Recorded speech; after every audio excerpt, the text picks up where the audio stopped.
श्री उत्तरेश्वर महादेव। पूर्व में इंद्र ने जिन सभी मेघों को वर्षा के कार्य में लगाया था, उन्होंने अत्यधिक वर्षा द्वारा सभी पर्वत और धरती को जल्द ही जल से पूर्ण कर दिया। इससे जगत में मानो बाढ़ की स्थिति उत्पन्न हो गई। जब पूरी पृथ्वी जलमग्न हो गई, तब देवता भी चिंतित होकर सभी ब्रह्मा जी के शरण में जाते हैं और उन्हें पूरा वृतांत बताते हैं। तब ब्रह्मा जी इंद्र को बुलाकर मेघों के लिए एक नियम निर्धारित कर देते हैं और 4 मेघों को 4 दिशाओं का अधिपति बना देते हैं। पूर्व में गज नामक मेघ को, दक्षिण में गवय मेघ को, पश्चिम में शरभ मेघ को, उत्तर दिशा में उत्तर नामक मेघों को अधिपति बनाकर नियुक्त किया और आद्रा से स्वाति पर्यंत 10 नक्षत्र जल वाले हैं, इनमें ही वर्षा करने का नियम बनाया। यह व्यवस्था स्थापित हो जाने के कारण मेघगण इसी नियमानुसार वर्षा करने लगे। इससे सभी मनुष्यगण, ब्राह्मण व देवता सभी प्रसन्नचित हो गए। तब कुछ वर्ष बीतने के बाद बड़ी भयानक अनावृष्टि यानी सूखा पड़ता है। तब इंद्र सारे मेघों को बुलाकर कहते हैं, क्यों आप लोग नियम अनुसार बरस नहीं रहे हैं? तब मेघ कहते हैं कि क्रूर ग्रह शनिश्चर, मंगल, सूर्य तथा केतु हमें अत्यंत पीड़ित तथा भयभीत कर रहे हैं, इस कारण हम बरस नहीं पा रहे हैं। तब इंद्रदेव और ब्रह्मा जी मेघों को ग्रहों से निवारण करने में सक्षम नहीं पाते हैं और ब्रह्मा जी सभी मेघों को और इंद्र को साथ लेकर भगवान शिव से मिलने जाते हैं और उनकी स्तुति करते हैं, उन्हें पूरा वृतांत बताते हैं। तब भगवान शिव ने कुछ क्षण विचार किया।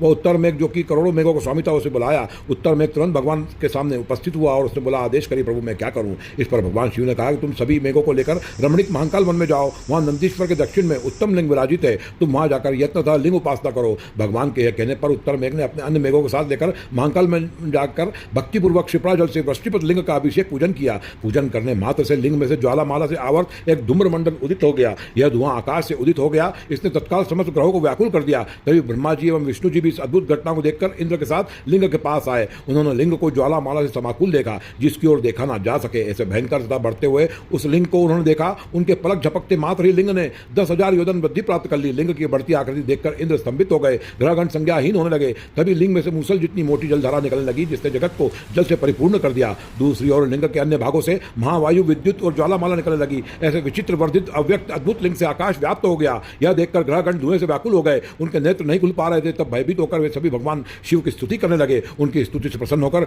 लिंग से भगवान प्रकट हो गए और उन्होंने ग्रहों से कहा कि मैं तुम्हें क्या प्रदान करूं, जो अभिलाषा हो। तब ग्रह गणों ने कहा कि हे महादेव, हमें यह वर दीजिए कि लोग कोई भी कार्य करने से पहले हमारी पूजा किया करें, इस प्रकार हम सब परितृप्त हो जाएंगे। भगवान शिव ने ग्रह गणों से ऐसा ही कहा कि गणेश पूजन करने के बाद व्यक्ति आपकी ही पूजा करेगा। फिर भगवान शिव ने उत्तर नामक मेघ से कहा कि हे वत्स, मैं तुम पर प्रसन्न हूं, तुम भी अपना इच्छित वर मांगो। भगवान का वाक्य सुनकर उत्तर मेघ ने कहा कि हे महादेव, जब कभी भी हम पर महाबाधा आ जाए, तब आप पृथ्वी पर वर्षा प्रदान करें तथा हमारी रक्षा करें। तब भगवान शिव ने कहा, ऐसा ही होगा। हे उत्तर मेघ, अब यह लिंग तुम्हारे नाम से ही, अर्थात उत्तरेश्वर महादेव के नाम से प्रसिद्ध होगा। जो व्यक्ति से उत्तरेश्वर महादेव का भक्ति भाव से दर्शन पूजन करते हैं, वह मनवांछित वर प्राप्त करते हैं, वह शिवलोक में निवास करने की पात्रता प्राप्त करते हैं। जिस किसी भी क्षेत्र में अधिक वर्षा या कम वर्षा होती है, वहां के नागरिकों को उत्तरेश्वर महादेव का स्मरण करने से वर्षा की प्राप्ति होती है। वर्तमान में यह लिंग उज्जैन के श्री मंगलनाथ मंदिर के प्रांगण में नदी किनारे स्थित है।